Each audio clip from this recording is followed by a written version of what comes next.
Welcome to Studying Law Around the World.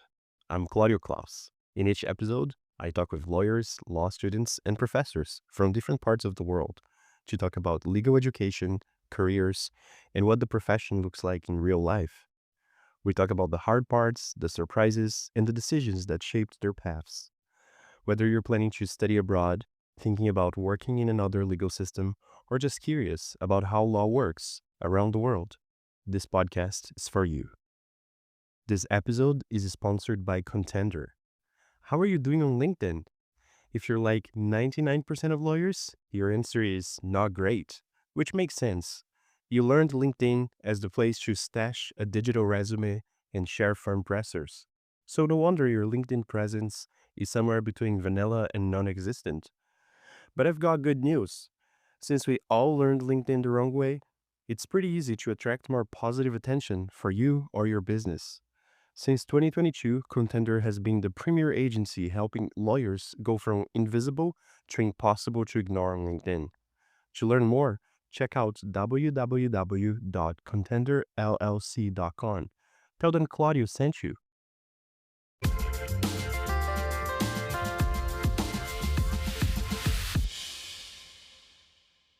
Hello, everybody. Welcome to another episode of Studying Law Around the World. Today, I have the opportunity to speak with John Clark, who is a global education strategist with a passion for expanding access to learning across borders. After his career as a litigator, John transitioned into the world of international education, where he spent over a decade working with the intersection of policy, research, marketing, and students' mobility. He currently works at ETS, the organization behind the TOEFL and GRE, where he helps shape global initiatives that support students on their academic journeys worldwide. Thank you so much for joining us today and welcome to the podcast, John. Yeah, thank you, Claudio. I appreciate it. Amazing. And to start off our episode, I'd love if you could introduce yourself to our listeners. We'd love to hear a little bit about this legal connection and the role you have today. And even if you can mention it, we just talked quickly that you are quite familiar with the LSAT and all of that. Yeah, of course. So today, I'm the director of strategic initiatives at ETS, and I think you did a great job summarizing what I do. In a nutshell, I spend most of my time working with our score users, or at TOEFL, we call them designated institutions. So there are 13,000 institutions worldwide that accept TOEFL for various purposes. And so I spend a lot of time talking with them to make sure that we're meeting their needs. But I started my career as an attorney, boy, almost 15 years ago. It lasted a couple years in the profession. And maybe we could save that for later on or just not discuss it at all. I enjoyed it, but it probably wasn't the right career choice for me. But when I was in law school, I went to law school at Southern Illinois University, which is a small regional public school in the US. And the Department of Continuing Education let me stand up in a prep class for the LSAT, which is the law school entrance exam for much of North America. And I gained familiarity with the LSAT and had a lot of fun teaching students how to succeed on that exam, which is a very different exam from TOEFL. But after a couple years of practice, I ended up working for Kaplan in the test prep space, and that's how I got into the assessment world about 10 years ago. Oh, that's awesome. And asking you a little more about TOEFL itself. So I'm sure that most of our listeners who are in this space of being either an internationally trained lawyer or a lawyer from another country looking into becoming qualified in another jurisdictions, they might know the letters, they might know what it means, but I'd love to ask you a little further, what skills does the test really measure? And from what I saw here, universities have been relying on it for over 60 years now. Can you tell me a little more about that? It's been a while. Yeah, so the test of English as a foreign language was created in 1964, which incidentally was the year that AT&T's Bell Labs launched the first video phone technology. And it took 50 years to actually scale that, but it was a time of real innovation. TOEFL's inception was a product of a few American universities recognizing that with increased international student flows to top American universities, they needed a more coherent way of measuring English proficiency to ensure that incoming students would be able to thrive in academic settings. And so TOEFL was actually the product of universities. Universities got together and created it to meet their needs. So we've been around for 60 years. And over the course of that 60 years, it's been a perpetual innovation. And we have made some exciting changes that will kick in next year that we can discuss in a bit. But that's a little bit of the history behind the TOEFL exam. Fantastic. And in this case here, just to give you a little more of a background about the podcast itself. So, podcast is called Studying Law Around the World, and it happens that a lot of our listenership are in the global south or are in Canada, and a lot of them come from countries where English was not the first language. So that makes it that TOEFL is one of the tests that get used to be able to access that law school in another country. Usually people have already a law degree from their country of origin, and then they're either looking into a pathway for licensing, and that could be an LLM, usually in connection to a university in North America as well. So many students might weigh the different exams available and the different possibilities for them here.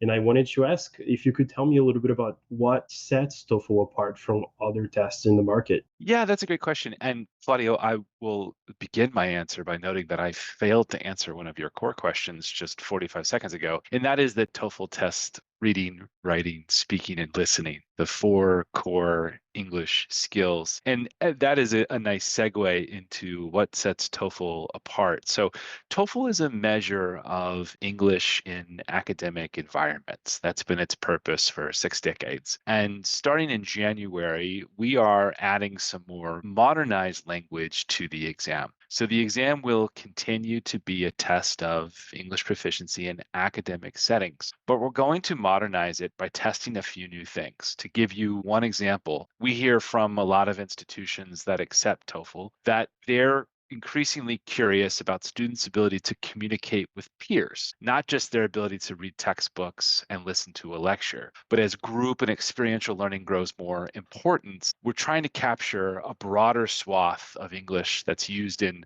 modern learning environments. And as it relates to lawyers in particular, I suppose in an ideal world, TOEFL would test terms like promissory estoppel and things of that nature. But it is a generalist exam, right? It measures your ability to understand general English in an academic environment. And one reason why I'm excited about the introduction of more modernized English language is twofold. One, you mentioned you have a lot of learners in the global south. Many students who are coming from the global south have different education backgrounds and different learning experiences than students who have come from other countries that have been the more traditional sending countries for international students. So part of these updates to the exam are intended to ensure that everyone's on a level playing field. And the second thing I would say too, because we're now measuring a broader swath of English, the skills that it takes to succeed as an attorney wherever you are, extend beyond the case law book and the ability to read a statute. In the corporate environment or client-facing environment, let's say transactional environment, the ability to speak to clients, whether they're a homeowner or a corporation, in plain, simple English is extremely valuable. And if you're a litigator, the ability to communicate not with a jury, but with judges who are also generalists is important. So in sum, we're trying to capture English in an academic setting, but we're also trying to measure a student's ability to communicate with others in different environments.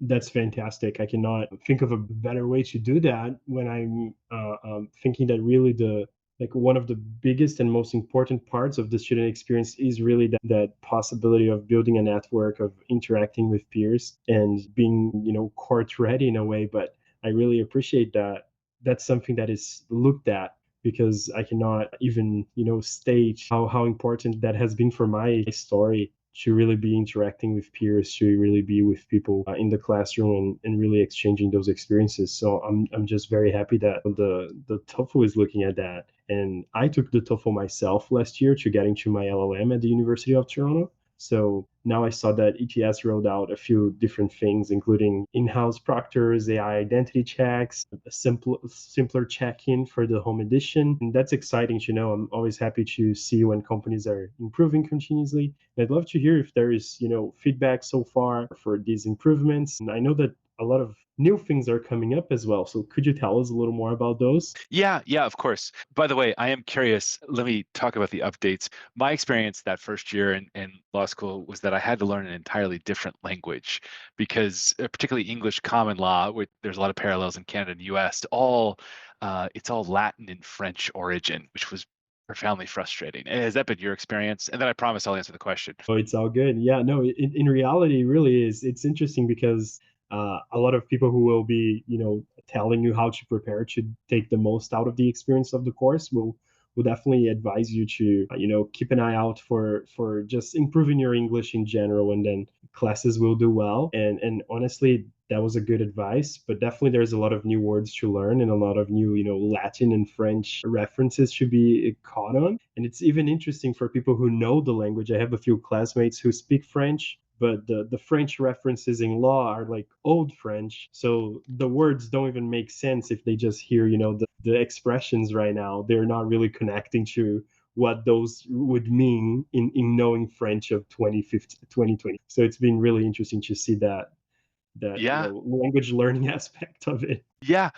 Even at the fundamental bit of litigation, the plaintiff is I think that's French origin, and defendant is more of a Anglo-Saxon thing that comes out of the back of your throat. You could call it something different. Anyway, Claudio, I'm skirting the question. So the TOEFL updates, more relevant to the conversation. You mentioned a couple things. So I would bucket the changes into two categories. Category one is the content and flow of the exam itself. So starting in January, TOEFL will have modernized English language content, including, as I referenced, just to use one example, the ability to communicate with peers and engage in a group conversation. We're also adding multi-stage adaptivity. Now that's different from the test today, which is purely linear. Under the modernized TOEFL starting in January, the reading and listening sections will adapt midway through each section to each learner's proficiency level. And that way they're not beating their head against a wall with excessively difficult or easy questions in the second part of that section. So it'll make it more efficient and allow us to derive a more nuanced understanding of English proficiency. Lastly, we're going to guarantee a 72-hour turnaround, which is a couple days faster than we're giving scores back today. For some students, it's not that big a deal. For others, especially as countries, and I am in the US, and it has been a flurry of daily changes, students are having to make decisions in much faster fashion. So we're trying to help deliver scores faster. So that's on the test content side. Today, what we have done is we've also updated our home edition exam. You referenced a couple of the updates we've made there. To give you one interesting statistic, in Bangladesh and Pakistan, as of 2023, about 10% of test takers took our exam in the at-home environment. But last year, that number rose to 40% in both countries. And that's pretty representative of what we see in South Asia and Latin America. In East Asia, there remains in Europe a preference for the testing center environment, but that's changing. So that students are really voting with their feet, and the at-home test is becoming more and more a part of students' expectations. So I won't give you too long-winded an explanation, but in at-home testing, there's two different models. One is what we call record and review, where you log in to the testing environment and you're just guided by a series of instructions and some mix of AI. The other one is like having a live human proctor in the room, and that's what we offer. So when you take the exam, you've got a person there. And one of the improvements we made to the exam is we brought our proctors in-house, so they're now TOEFL employees. We can keep a closer eye on them, manage them. We manage them on not just their ability to catch security infractions, but also are they displaying empathy to the test taker, because that's really important. And those proctors are really key to the unique nature of our at-home exam. And the other thing we've done is we've really streamlined the process. We built the at-home exam in 2020 on the heels of COVID, and we built something that we're very proud of, but we recognize the need to make it more of a digital native experience. So now the check-in is much faster, the interface is much cleaner. It's just a much better experience for those who choose to take the test at home. That's amazing, fantastic. And all of this in mind, I saw that as part of the changes to January 2026, going to be, beyond the adaptive things, there's also going to be a 1 to 6 band linked to the Common European Framework. And also, I was curious about how will that those changes also help the admissions teams compare candidates. As you mentioned, you're the person usually interacting with the users on the other end, so the universities and all of that. Does that also help the admissions teams when they are trying to compare candidates? Yeah, that's a great question. And I'm digging myself 5 podcast points for failing to mention that in my long-winded harangue earlier. So, yes, TOEFL is introducing a 1 to 6 score scale in half-point increments in January as well. And before we release this publicly, I've been speaking for several months with focus groups of universities and various score users to make sure that they were on board with this change. And there's a lot of excitement about it. And the reason we're updating the TOEFL score scale is threefold. So the first, as you referenced, we're drawing a more direct and intuitive link to the common European framework. The CFR proficiency levels were released in 2001. As I referenced before, TOEFL was launched in 1964. So for a long time, TOEFL has existed as this thing on the side that had its own unique secret sauce. And we recognize that there's a need to align with students' expectations. And so that's a second thing. We're drawing a more clear link to CFR. And this serves a lot of students, many of whom their English training followed those CFR tracks from 1 to A2 and so forth. So students will now be able to draw a cleaner connection between prior learning and assessments and TOEFL. And the third thing is if you look at a chart of TOEFL scores by section, the score that you need to obtain today on a 0 to 30 scale to meet, let's use a C1 level of proficiency as an example, it's all over the place. It's a 25 for this section, it's a 24 for this, it's a 22 for this one. And this causes unnecessary confusion for students as well as universities, especially with a high degree of turnover in admissions offices. You have a lot of new folks coming in. TOEFL is an important part of the admissions process, but it's just one part. And so if we can make this one part a little simpler, there's a lot of institutions that are excited about this. So the last thing we're doing is starting in January, test takers will begin to receive a score on the 1 to 6 scale. But when we send their score report to institutions, the institution will see the 1 to 6 score as well as a comparable score on the current scale. And we're going to do this for 2 years to give everyone time to grow accustomed to the updated scale. So yeah, universities are excited about it. It's going to be a little bit of a transition period as they update their websites to communicate to test takers. But we think that once all stakeholders gain comfort, it's going to be much simpler and much more intuitive score scale. That's amazing, fantastic. And then on the end of students, you had just mentioned that students are very excited because in some circumstances and depending on which country you're taking the test from or coming from, there's really this need to make decisions quickly. As all these changes are coming up, the 72 hours. I've also seen something that if you're taking it in person in a test center, there is some kind of upgrade to the headphones. So I'm wondering if there is any change specifically there that students are waiting for the most, and what have you heard in your team about that as well? That's a great question.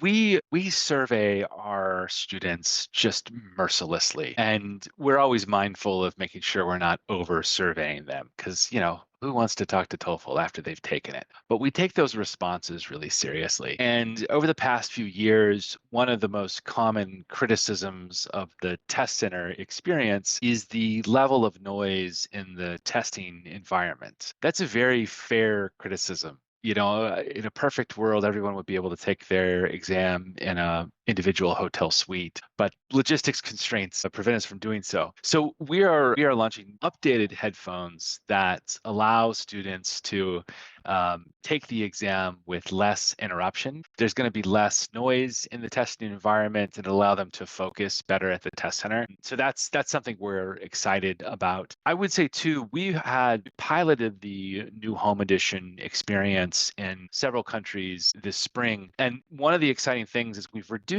the amount of technical debt students have to incur to take the exam. The check-in process is now 3 times faster. You can complete some of the check-in components even before test day, because we want to make sure that whether you're taking it in a test center or home edition, the experience feels very similar, and you're spending your time and effort displaying your English proficiency, not your ability to function in a noisy environment or log into a complicated at-home exam. So that's a common thread, is just making the testing environment more pleasant, more simpler, and the check-in more efficient. That's so good. That's so good. So application season is about to start. People who are at least here for Canada, it's as a new semester comes around in school. There's also the new application season coming in, so people can send in their applications and all of that. And I'm curious of what you'd recommend for someone booking a test this upcoming month.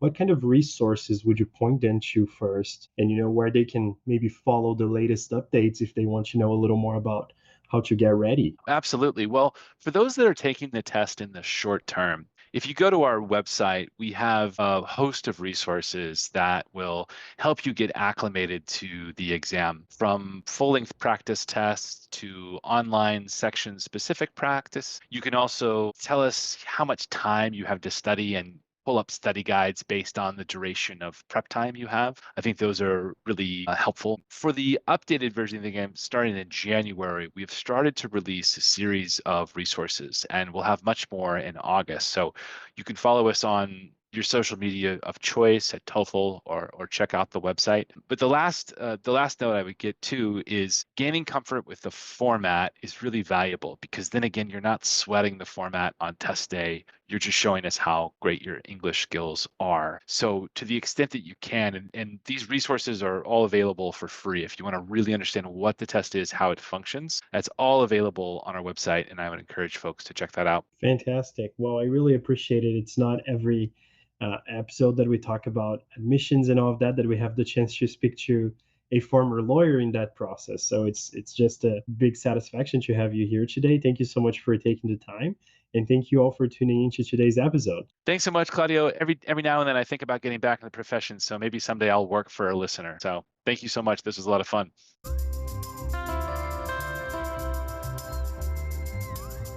Thanks for listening, and we'll see you on the next episode. This episode was sponsored by Contender. Check them out at contenderllc.com.